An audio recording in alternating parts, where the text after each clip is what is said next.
Hello again, the cops. Liverpool's January transfer window drama is already heating up, and this time the spotlight is firmly on Harvey Elliot. A player once seen as the future of the club now finds himself stuck in a difficult situation, with big questions hanging over where his career goes next. What makes this story even more intense is that all signs suggest Arne Slot has already made up his mind, and it may not be the answer Elliot was hoping for. Let's set the scene. Harvey Elliot left Liverpool on loan to Aston Villa in search of regular football. At 22 years old, this season is hugely important for him, especially with the World Cup coming up. He needed minutes, confidence, and a clear role. On paper, Villa looked like a good move. A strong team, ambitious manager, and a loan deal that even included an obligation to buy for around £35 million if Elliot made 10 appearances. But football rarely follows the script. So far, Elliot has only featured 5 times for Villa. That alone tells a big story. Unai Emery has not been convinced, and behind the scenes, Villa are not keen on triggering that £35 million clause. In fact, Emery has openly admitted that Elliot is not definitely staying permanently, making it clear the club feels the money could be better spent elsewhere. That public comment says a lot. This has created frustration everywhere. Elliot is unhappy because he is not playing enough during a critical year of his career. Aston Villa are unhappy because the deal no longer looks like good value. And Liverpool? They are trying to find a solution, but their position is also very clear. Sources close to the situation say Arne Slot still rates Elliot as a talented player, but talent alone is not enough. Slot does not see him as a regular starter now or in the future. Breaking into Liverpool's starting 11 under the new system looks almost impossible for Elliot, and the manager is unrepentant about that view. In simple terms, Slot is moving on, and he expects the club to do the same. Here's where it gets even more complicated. Liverpool do not have a recall clause in Elliot's loan deal. That means they cannot just bring him back in January if they want to. All 3 parties, Liverpool, Aston Villa, and the player, would need to agree to end the loan early. On top of that, FIFA rules prevent Elliot from joining a third club this season, because he has already played for both Liverpool and Villa. So if the loan is cut short, Elliot could return to Anfield, but with no real place in the team. That is the definition of limbo.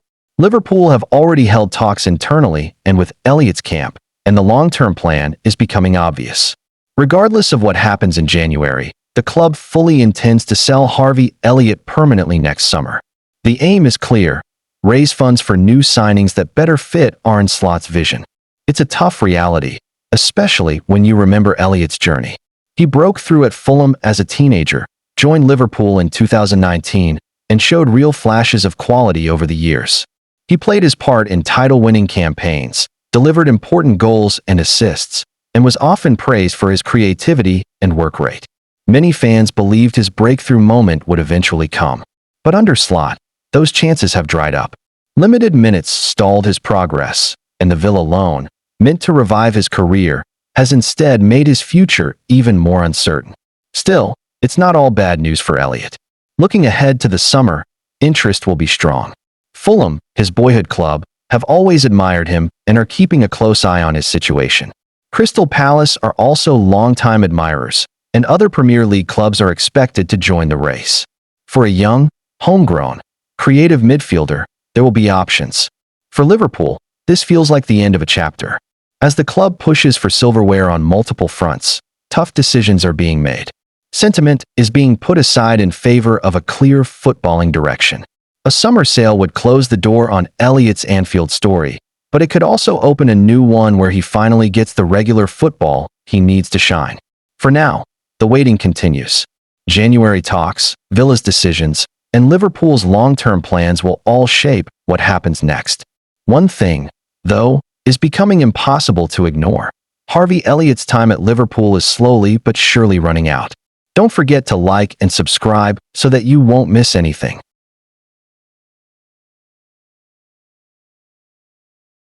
Liverpool fans were still celebrating a hard-fought 2-1 win away at Tottenham when the mood suddenly changed. What looked like a big goal and a big moment for Alexander Isak quickly turned into a nightmare that could shape Liverpool's entire season. One sliding challenge, one planted foot, and now one of the club's most expensive signings is facing months on the sidelines. Liverpool manager Arne Slot has confirmed that Alexander Isak is set to be out for a couple of months after suffering a serious leg injury during the win in London. The Swedish striker fractured his left leg when Tottenham defender Mickey van de Ven slid in as Isak fired the ball into the net. Isak scored, but paid a heavy price for it.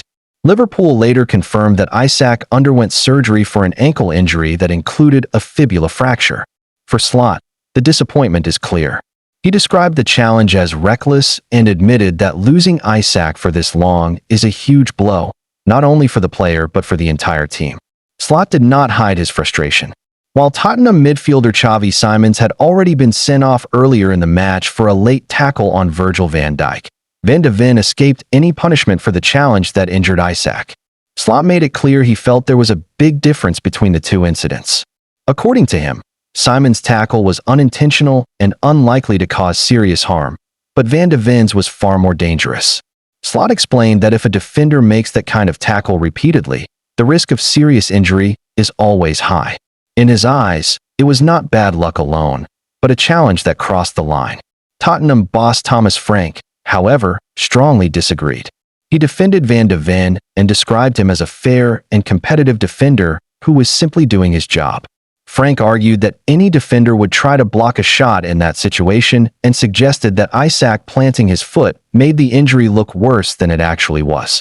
He also pointed out that the two players spoke after the incident and settled the matter between themselves.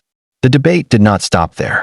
Former Liverpool defender Jamie Carragher added another layer to the discussion. While calling Isak's injury a massive blow for Liverpool, Carragher admitted that it was a challenge he himself would probably have made during his playing days. In his view, Van de Ven was not trying to hurt anyone. He was simply trying to stop a goal, and the unfortunate injury came from the follow-through. Carragher described it as terrible luck for Isak and noted that this match was one of the first times Liverpool fans had truly seen the striker's quality in a red shirt. From a technical point of view, many analysts agree that the incident sits in a gray area. Van de Ven slid in to block the shot, not to tackle Isak directly. The injury occurred because Isak's shooting foot landed between the defender's legs at the exact wrong moment. It was a natural collision during a normal defensive action, not a clear case of serious foul play. While injuries can influence emotions and opinions, they do not automatically mean a foul was committed. That does not mean blocking tackles can never be punished. Football history is full of examples where similar actions led to red cards, including Luke Shaw's horrific leg break in 2015. But in this case, officials judged it as accidental, and VAR did not intervene. For Liverpool, the timing could hardly be worse.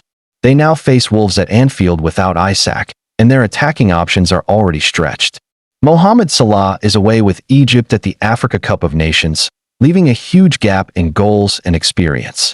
Cody Gakpo is still recovering from a muscle injury, although there is hope he could return soon. Jeremy Frimpong has just come back from a hamstring problem and showed his versatility by playing on the right wing against Spurs. Slot has confirmed Frimpong is now fit enough to start if needed. However, Slot has ruled out recalling Harvey Elliot from his loan spell at Aston Villa, making it clear that the midfielder is expected to complete the season there. For Isak himself, this injury is another setback in what has been a very difficult year. Since completing his record-breaking £125 million move from Newcastle United, things have not gone smoothly. Injuries, lack of rhythm, and missed preseason time all slowed his progress. He managed only 3 goals in 16 appearances and struggled to find consistency. Slot admitted that Isak's situation has been challenging from the start.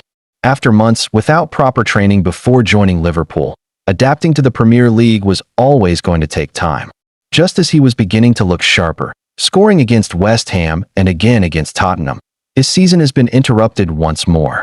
Despite this, Slot remains confident that Isak can still play an important role later in the season. He believes the striker was finally getting closer to his best level and insists that this injury does not change the long-term plan. Now, Liverpool must find a way to cope without him. The squad will be tested, the manager will be tested, and the supporters will need patience. As for Isak, the road to recovery begins again, quietly, painfully, and away from the spotlight. Football can be cruel. One moment you are celebrating a goal in front of thousands. The next you are facing surgery and months of rehab. Whether you see the challenge as reckless or unlucky, one thing is clear. Liverpool have lost a key player at a crucial time, and how they respond to this setback could define their season. For now, all eyes turn to Anfield, to Wolves, and to a Liverpool side forced to fight on without one of their biggest stars, hoping that when Isak returns, he returns stronger, sharper, and ready to finish the story that was only just beginning.